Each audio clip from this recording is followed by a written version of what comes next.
한국 교회사뿐만 아니라 역사를 또 즐겁게 공부할 수 있는 분들이 좀 많아지면 좋겠다. 왜 도대체 한국만 그토록 빨리 성장했는가? 20세기까지만 하더라도 한국에 대해서 사람들이 거의 몰랐습니다. 한국 자체는 전혀 모르지만 뭘 알고 있냐면 한국 교회가 크다는 건 알고 있어요. 한국에 기독교인이 정말 많다는 건 알고 있고, 한국에서 가장 유명한 인물로 데이빗 용기초라고 하는, 왜 도대체 한국 교회는 그렇게 빨리 성장했는가라는 주제를, 세부적인 내용들을 이제 하나씩 차례대로 이제 다루어서 쭉 나가보도록 하겠습니다.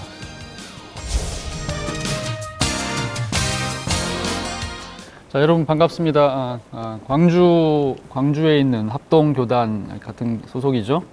광신대학교에서 가르치고 있는 이재근이라고 합니다.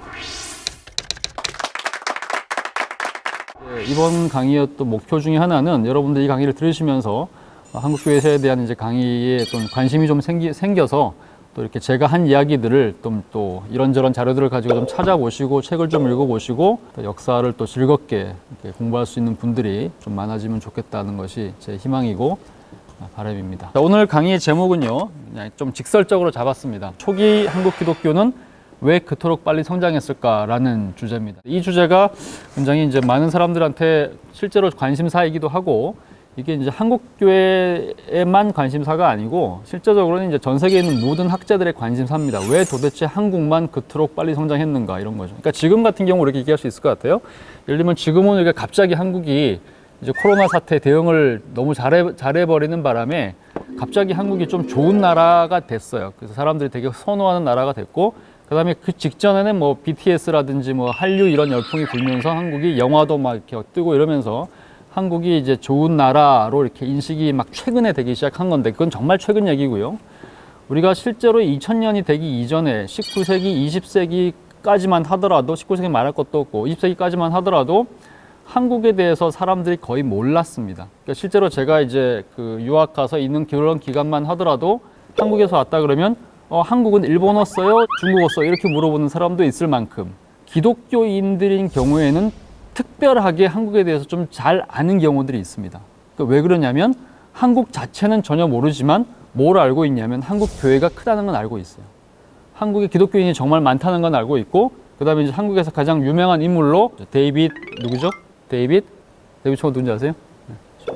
그렇죠. 데이빗 용기초라고 하는 분이죠. 조용기 목사. 이렇게 하면 이제 한국에서 가장 유명한 인물로 이렇게 이제 나오는 거죠. 물론 이제 박지성, 뭐 나중에 뭐 박찬호 이런 사람도 있긴 하겠지만, 오랫동안 한국 하면 사람들이 떠올리는 이미지는 교회였다는 거죠. 자, 그런데 이제 문제는 같은 시기에 같은 지리적 조건을 가지고 있고 상대적으로 이제 같은 한자 문화권이자 유교 문화권인 중국과 일본에 대해서는 그런 그림을 떠올리기가 쉽지 않거든요. 중국이 유명하고 일본이 유명하지만 교회가 유명한 건 아니란 말이죠. 물론 교회는 최근에 중국에서 좀 유명해지긴 했지만, 상대적으로 이제 공산 독재 시대에 아주 이렇게 압제를 받았던 시대에는 교회가 아예 없다고 생각했을 정도고, 일본은 예나 지금이나 한 번도 기독교가 부흥한 적이 없는 나라고, 그런 점에서 사람들이 굉장히 이제 애매하고 또는 오묘하게 생각하는 것이 도대체 한국은 왜 그렇게 빨리 성장했는가라는 이런 주제인 거죠. 자, 그러다 보니까 이 주제 때문에 그냥 일상적으로 이제 그런 종류의 관심사를 가지고 있는 사람도 많이 있지만, 학자들은 도대체 왜 그럴까라는 이제 이 의문을 던지면서 좀 더 세부적으로 또 아카데믹하게 연구를 한 많은 사람들이 있었습니다. 보니까 이제 정말 다양한 이야기들을 합니다. 뭐 정치적인 이야기도 하고, 뭐 신학적인 이야기도 하고, 뭐 이제 신앙이 좋으신 분들은 성령의 역사로서의 뭐 어떤 그런 얘기도 많이 하고, 그 다음에 이제 사회적인 문화적인 배경들, 또 그 당시 어떤 뭐 외교적인 문제들, 그 다음에 뭐 민족주의적인 문제, 이런 건 굉장히 많은 이야기들을 하는데, 대체로 이제 한국 상황을 완벽하게 알지 못하는 상태에서 그런 얘기를 하는 거기 때문에 다양한 원인 중에서 한두 가지씩만 얘기를 하는 거죠. 어떤 사람은 이런 얘기를 하고, 어떤 사람은 이런 얘기를 하고, 어떤 사람은 이런 얘기를 하고.